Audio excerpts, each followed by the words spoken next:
여러분, 성경을 다 부지런히 읽으시지요? 예수 믿는 사람은 성경을 사랑하는 사람입니다. 예수 믿는 사람은 성경을 부지런히 영의 양식으로 삼아서 읽고 있습니다. 세상에 성경 같은 책은 없습니다. 어떤 책을 읽어도 그 책이 영생을 주지 못합니다. 어떤 책을 읽어보세요. 그 책이 우리에게 생명을 주는 것은 아닙니다. 성경은 읽을수록 은혜가 됩니다. 세상의 책은 몇 번만 읽으면 재미없습니다. 아무리 재미있는 소설도 두 번, 세 번 읽어보세요. 재미가 없습니다. 저는 삼국지를 6번 읽었거든요. 한 장 넘기면 다음에 무슨 내용이 나올지 다 압니다. 재미가 없습니다. 세상 책은 쓰여진 그 이야기 외에는 더 이상 이야기가 없습니다. 성경을 저는 많이 읽었습니다.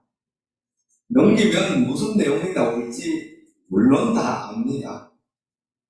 그런데 성경은 글자 뒤에 풍성한 영적인 축복이 있어요. 성경은 글자만 읽는 게 아닙니다. 글자 속에 생명이 있고 능력이 있고 평안이 있고 축복이 있고 기적이 있는 거예요. 읽을 때마다 새로운 은혜가 있고 위로가 있습니다. 인생이 힘들어서 인생길이 깜깜 그래서 앞도 보이지 않고 뒤도 보이지 않을 때 성경 읽어보세요. 빛을 발견하게 되는 겁니다. 더 이상 살아갈 힘이 없어서 인생 끝내야겠다.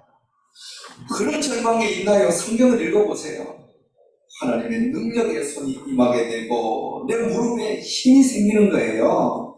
마음이 슬플 때 성경을 읽으면 기쁨이 생기고 불안과 두려움이 있을 때 성경을 읽으면 평안이 임하게 되는 것입니다. 성경은 기적의 책입니다. 성경은 그냥 글자가 아니에요. 성경 속에는 능력이 있고 기적이 있는 것입니다. 병들어서 병원에서 희망이 없습니다. 이런 사형 선고를 받은 사람도 성경을 읽다가 하나님 말씀 하나 만나면 그 말씀이 그 사람을 치료해 주는 것입니다. 죽음에서 생명으로 살려주는 능력이 있는 거예요. 어릴 때부터 성경을 가르쳐 보세요. 성경을 가르치면 성경이 그 인생의 빛이 되고 인도자가 되어서 절대로 잘못된 길로 빠지지 않습니다. 저는 할머니부터 예수를 믿었거든요. 주일날이 되면 7시가 되면 아버지가 찬송을 틀어놓고 깨워요. 아주 새벽에 깨워요. 그리고 아침 예배를 드렸어요. 주일마다 그렇게 했습니다. 주일학교 예배가 9시잖아요.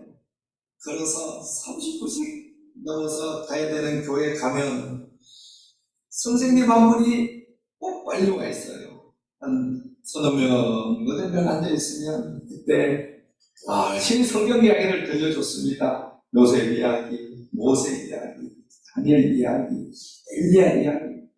얼마나 신기했는지 모릅니다. 얼마나 재밌었는지 모릅니다. 옛날 용맹스럽던 다니엘의 경험과 유대 임금 다윗 왕의 역사와 주의 선지 엘리야 바람 타고 하늘에 올라가던 일을 기억합니다. 이하고 이하다 우리 어머니 들려주시던 하는가. 성경이 얼마나 귀한지 모릅니다. 어린아이에게는 일평생 인도자가 되어주고 병든 자에게는 치료가 되어주고 연약한 자에게는 강건함이 되어주고 어두운 자에게는 빛이 되어주고 절망한 자에게는 소망이 되어주는 것입니다. 며칠 전에 성경을 읽다가 놀라운 은혜를 받았습니다. 오늘 보면 23절 한번 보시기 바랍니다. 예수께서 맹인의 손을 붙잡으시고 마을 밖으로 데리고 나가사 눈에 침을 뱉으시며 그에게 안수하시고 무엇이 보이느냐 물으니 많이 읽었던 말씀입니다. 늘 읽었던 말씀입니다. 그런데 어느 날 이 말씀이 특별히 은혜가 된 거예요. 왜 은혜가 되었을까요? 그건 신비한 비밀입니다. 여러분은 모릅니다. 여러분은 이 말씀의 은혜를 안 받았으니까 여러분은 모르는 거예요. 은혜 받은 자만 아는 것입니다. 여러분도 각자 성경을 읽으면서 성경에서 곳곳에서 눈물 자국이 있고 은혜 받은 흔적이 있을 줄로 믿습니다. 이게 믿음의 신비입니다. 어떤 장로님에게 물었답니다. 여러 성경 말씀 중에 어떤 말씀이 제일 좋습니까? 했더니 요한복음 2장에 나오는 말씀인데 물도 하인은 알더라. 이 말씀이 제일 은혜가 되었다는 거예요. 물도 하인은 알더라. 그럼요. 이게 맹물이거든요. 결례 항아리에 들어있는 맹물입니다. 결례라는 것은 이스라엘 사람 샌들 신고 다니니까 먼지에 더럽혀진 발을 씻는 물이에요. 손 씻는 물이에요. 깨끗한 물도 아닙니다.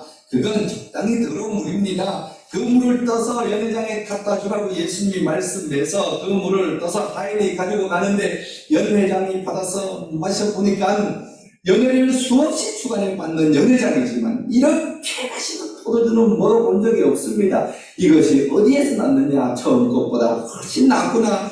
물돈 할만 아는 거예요. 그 신비한 기적, 그 놀라운 시간, 그 놀라운 능력과 은혜는요, 그 시간에 경험한 사람만 아는 것입니다. 여러분, 교회에 와서 받은 은혜는요, 은혜 받은 사람은 아는 거예요. 전 여러분에게 이런 은혜가 있기를 축원합니다.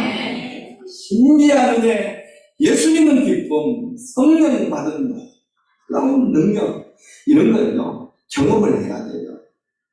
성경이 놀라운 건, 이 성경은 문자가 아니라는 거예요.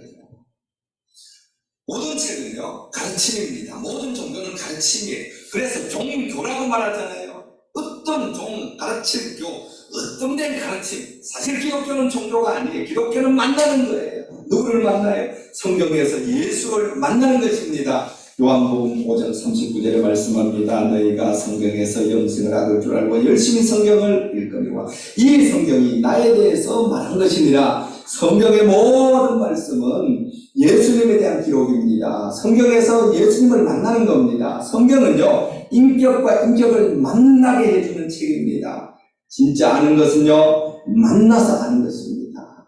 32절 보시기 바랍니다. 앞장이에요. 7장 33절. 예수께서 그 사람을 따로 데리고 무리를 떠나서 손가락을 그의 양귀에 넣으시고 침을 뱉어 그의 혀에 대시며 또 이렇게 말씀합니다. 혀에 침을 뱉었는지 손에 침을 뱉었는지 문장상 정확하게 알 수는 없지만 이것도 침을 뱉어서 치는 것입니다. 이건 기이한 행동입니다. 이건 특이한 행동입니다. 자, 여러분, 진심이면 만사형통이라고 생각하는 사람이 있습니다. 진심을 했기 때문에 그의 행동은 정당하다고 주장하는 사람들이 있습니다. 그렇지 않습니다. 제가 차를 타고 가다가 강남대로를 지나가는데 교보문고 큰 벽에다가 이런 글씨를 써놓은 것을 보았습니다. 겸손은 머리의 각도가 아니라 마음의 각도입니다. 여러분 어떻게 생각하십니까? 옳은말 같습니까? 반쪽짜리 옳은말입니다. 겸손은 마음의 각도가 맞습니다. 그러나 마음의 각도만큼 머리의 각도가 함께 있어야 겸손입니다. 어떤 사람이 저하고 만나서 반갑다고 여러분 중에 한 사람이 주머니에 손을 넣고 팔을 쑥 내밀어서 박 목사 반가워요 이렇게 말을 했어요. 옆에 있는 장로님이 참 무례하고만 말하는데 그분이 형식이 중요합니까? 마음이 중요하지요. 제가 마음으로 목사님을 존경합니다. 여러분 이건 안 되는 거예요. 마음에 겸손이 있으면요 머리에 겸손이 있어야 되는 거예요. 마음에 겸손이 있으면요 겸손이 있어야 되는 거예요. 이것 때문에 많은 사람이 상처를 받습니다. 여기 남자분들 학교 다니면서 많이 선생님들한테 맞았지요? 안 맞았습니까? 저는 많이 맞았습니다. 저는 군사 정권 바로 들어올 때 중학교를 들어가서 폭력의 시대였어요. 그때는요 무조건 때렸어요. 말도 없어요. 때렸어요. 선생님이 아주 그것도 선수보다 유해시 선수보다 더했어요. 그냥 때렸어요. 변명도 없어요. 그냥 때리면 맞아요. 그리고는 항상 선생님이 하시는 말씀이 있어요. 이놈들아 너희들 다 잘 되라고 하는 거야. 학생들은 상처 많이 받았습니다. 저렇게 때려야 우리가 꼭 잘 되는 건가? 어머님은 자식 잘 되라고 집에서 잔소리합니다. 처음부터 끝까지 따라다니면서 잔소리합니다. 자식들은 짜증납니다. 어머님이 말합니다. 누나 잘되라고 하는 거야. 자식은 화가 나서 엄마한테 막 대듭니다. 엄마 상처받았어요. 그럼 엄마한테 가서 이렇게 말합니다. 아까 나 말 진심 아닌 거 알지?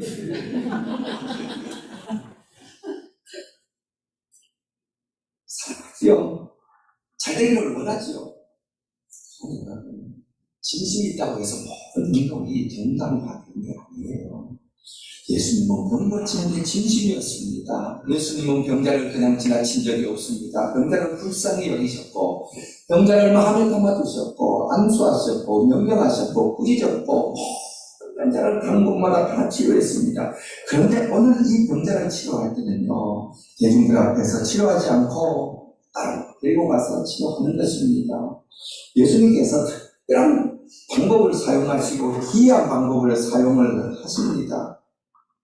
그렇게 치료하시고 사람들이 예수님 좀 심하다. 어떻게 사람의 눈에 침을 뱉을 수가 있을까? 라고 할 때 예수님께서 병만 고치면 되지. 형식이 무엇이 중요하냐? 때로 이렇게 말씀하지 않으셨어요. 여러분 꼭 기억하셔야 됩니다. 예수님은 이 기이한 행동으로 말미암아 혹시 그 많은 사람들 중에 시험에 들까봐 시험에 드는 사람이 있을까봐 그 군중 한 사람 한 사람의 마음을 살펴서 따로 데리고 가신 것입니다.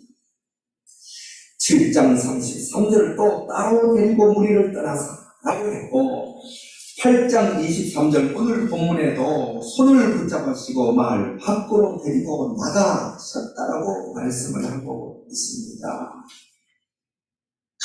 큰 일을 행하는 사람은요 능력이 있는 사람은요 군중을 몰려옵니다. 많은 무리 속에 한두 명 어려움을 당하는 것 정도는 이런 사람들은 관심을 가지지 않습니다. 예수님의 특별함이 여기에 있습니다. 예수님은 수많은 무리와 함께 했지만 늘 관심이 한 사람 한 사람 개인에게 가 있었어요. 혹시 이런 행동으로 말미암아 한 사람의 개인이 시험에 들지 않을까? 이런 한 사람으로 말미암아 이런 행동으로 말미암아 한 사람이 마음에 상처를 입지 않을까? 그걸 생각한 겁니다. 여러분 예수 믿는 거 조심하셔야 돼요. 나만 은혜 받았다고 마음대로 행동하시면 안 됩니다. 제가 담임 목회를 하던 중에 교육자가 여러 명이 있었는데 그 중에 여전도사님 한 명이 있었어요. 이분이 방언 기도를 열심히 합니다. 새벽마다 와서 방언 기도를 합니다. 새벽마다 와서 방언 기도를 하는데 방언 기도를 조용히 하면 좋잖아요. 저도 방언 기도를 잘합니다. 누구보다도 유창하게 잘합니다. 그러나 저는 절대 새벽에 큰 소리로 방언 기도를 하지 않습니다. 그런데 그 여전도사님은 구석자리에 앉아서 방언 기도를 열심히 합니다. 방언도 딱 한마디만 해요. 제가 흉내를 내볼까요? 1년 동안 들어서 알아요. 와라와라와라 와라와라와라 와라와라와라 와라와라와라 다른 말도 안 해요. 이 말은 1시간 동안 하고 가는 겁니다. 제가 상처를 받았어요. 성경에 바울이 가르치기를 너희가 영으로 기도하고 또 마음으로 기도하고 영으로 찬송하고 마음으로 찬송하라고 했는데 이 전도사님은 마음으로 하는 기도는 없이 아침마다 365일 그렇게 와라 이런 저보고 오라 그러는지 보고 오라 그러는지 힘들었어요. 이게 배려가 없는 거예요. 내가 은혜 받았다고 자기 혼자 자기 중심으로 이기적으로 행동하면 안 되는 겁니다. 예수는 병 고치는 거 진실이지요. 좋은 일이지요. 그러나 특별하고 귀한 것은 상식적인 아닌 것은요. 상식적인 사람들이 볼 때 시험에 들 수 있으니 예수님께서 시험에 들지 않도록 항상 배려해 주시는 거예요. 예수 믿는데 이런 지혜가 있어야 돼요. 그리고 또 데리고 가는데 맹인의 손을 붙잡으시고 얼마나 놀라운지 모릅니다. 우리 사랑스러운 예수님 나를 따르라. 그리고 가지 않고요. 맹인의 손을 붙잡으시고 맹인의 보조에 맞춰서 흔들흔들 그렇게 치료를 하신 것입니다. 예수를 잘 믿는 사람은요. 이로부터 능력만 있는 것이 아닙니다. 예수를 잘 믿는 사람은요. 그것에 세심한 배려를 할 줄 아는 주밀함이 있는 사람, 세밀함이 있는 사람인 것입니다.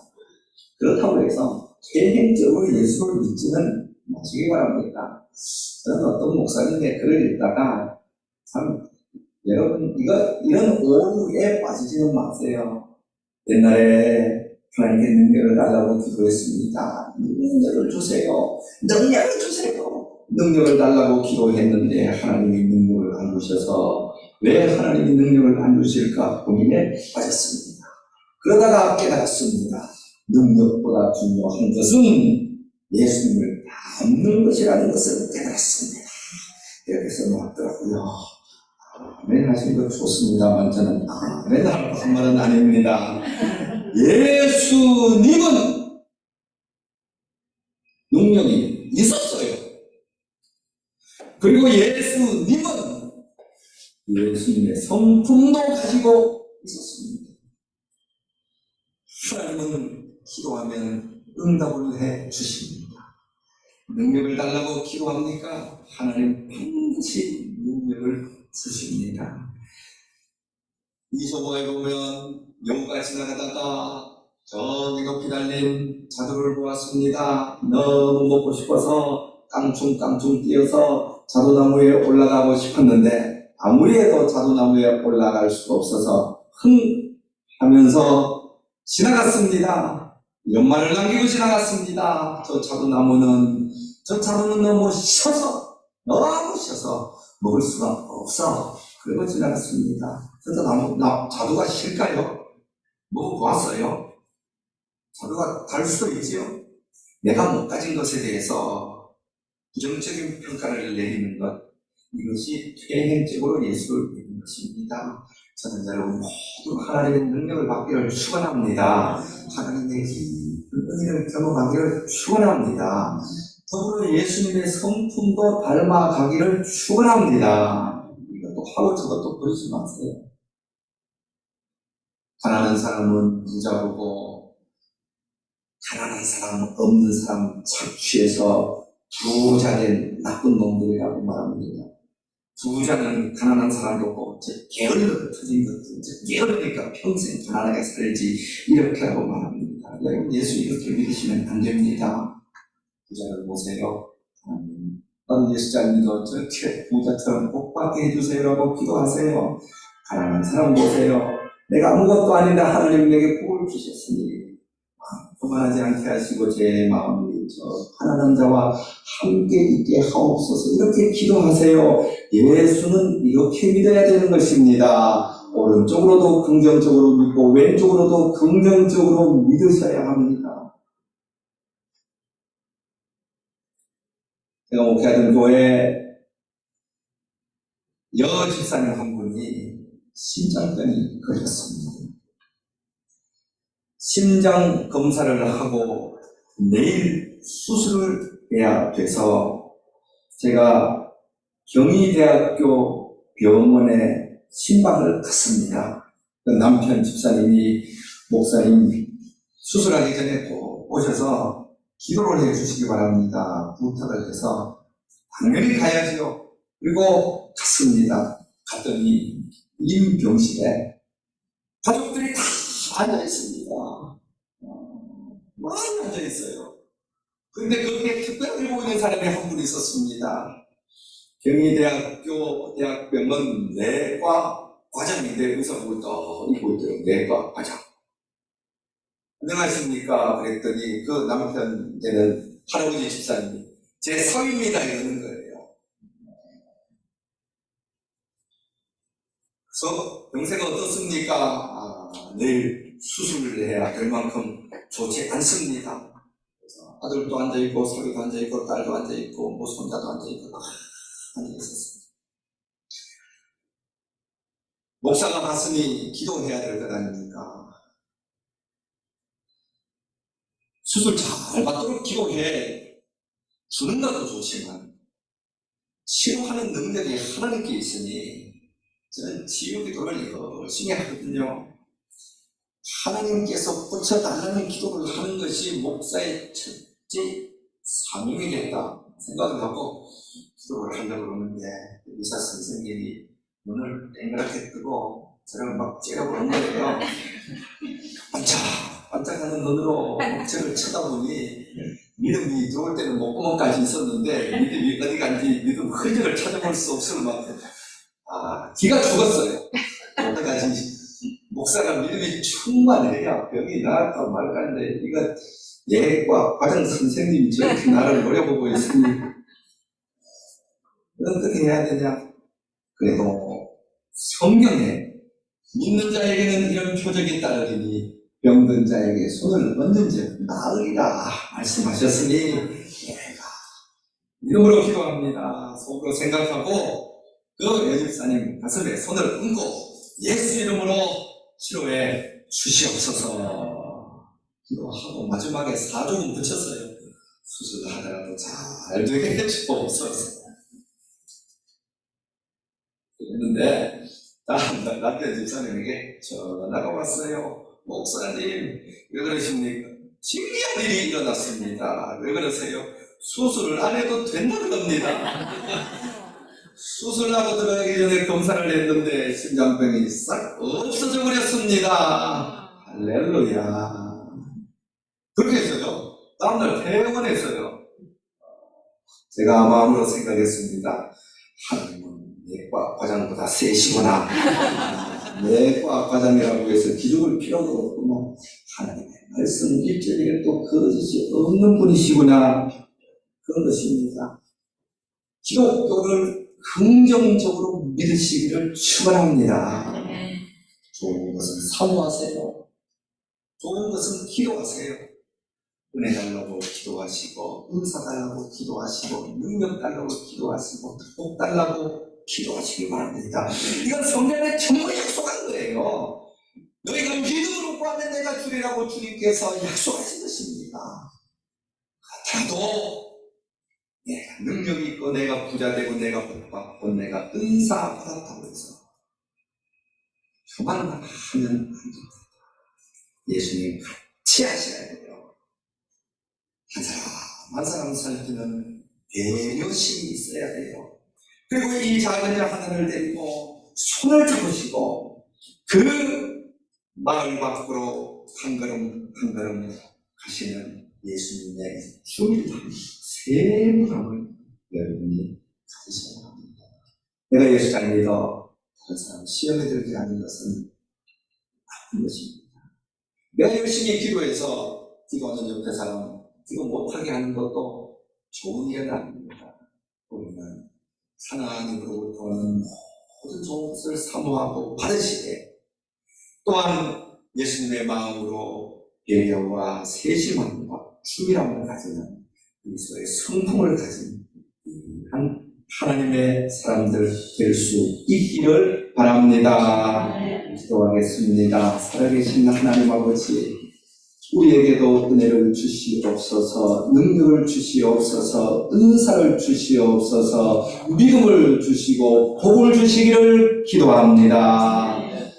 예수님의 성품을 주셔서 우리의 마음은 항상 낮은 곳에 있게 하시고 한 사람 한 사람을 귀히 여기게 하여 주시고 뽐내거나 자랑하려고 봉사하거나 은사 행하지 말게 하여 주시고 예수님이 이 병자의 손을 붙잡고 한 걸음 한 걸음 보조를 맞추어 마을 밖으로 나갔듯 우리에게도 예수님의 세밀하고 탁월한 성품을 허락하여 주시옵소서. 주 예수 그리스도 이름으로 기도드리옵나이다. 말씀 듣는 중에 처음에 시작할 때 저 갑자기 생각이 났습니다. 그래서 저 메모를 했으면 목사님 시간 내려면 빨리 끝나고 그래서 찬송하기 전에 특별 기도를 좀 부탁을 드려야겠습니다. 왜냐하면 지금 유난히 요즘 우리 성도들 가운데 아파하시는 분들이 많습니다. 그래서 목사님 갑자기 제가 부탁을 드리는데 목사님 좀 치유기도 좀 해주시겠습니다. 이거 어디가 어렵거든요.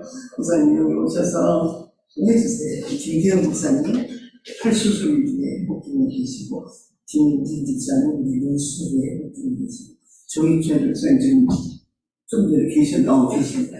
지금 암치료 회복 중, 양현 목사님 회복 중, 한성 선생님 회복 중이거든요. 목사님 치유기도 좀 해주시죠. 네. 예수 그리스도는 어제나 오늘이나 영원토록 동일하십니다. 함께 기도하겠습니다. 살아계신 하나님 아버지, 우리 장로님 특별히 말씀 중에 감동받아 성도들을 위해서 치유기도를 함께 행하기를 부탁을 했습니다. 하나님이여 종의 어리석고 죄 많고 연약하지만 함께 계시는 성령께서 역사하여 주시옵소서. 김태형 집사님 팔 수술 후 회복 중에 있는데 하나님께서 그 뼈를 주장하여 주시고 치료하는 광선을 비추어 주셔서 팔이 깨끗하게 붙게 하여 주시고 이전보다 더 건강하고 튼튼한 뼈가 될 수 있도록 주님이 완치시켜 주시옵소서. 김진 집사님 눈 수술 후 회복 중에 있습니다. 하나님께서 그 눈의 모든 시신경, 신경, 근육, 세포, 혈관까지 주장하여 주시옵시고 하나님께서 생명을 창조하시고 눈을 창조하셨으니 창조의 능력으로 눈을 소생시켜 주옵소서. 예수 이름으로 깨끗하게 회복될지어다. 정유철 집사님, 양희용 집사님, 한송희 선생님 암치료 후 회복 중에 있습니다. 예수 그리스도 이름으로 이 모든 몸에 묻어있는 암종은 사라질지어다. 예수 이름으로 꾸짖노니 흔적 없이 몸에서 떨어질지어다. 예수께서 우리 모든 연약한 것을 친히 담당하시고 병을 짊어지셨다고 말씀하셨으니 이 말씀대로 이루어짐을 믿습니다. 오늘 고쳐주옵소서, 치료하여 주옵소서. 회복시켜 주시는 하나님께 감사 찬송을 드리며 모든 말씀 주 예수 그리스도 이름으로 기도드리옵나이다.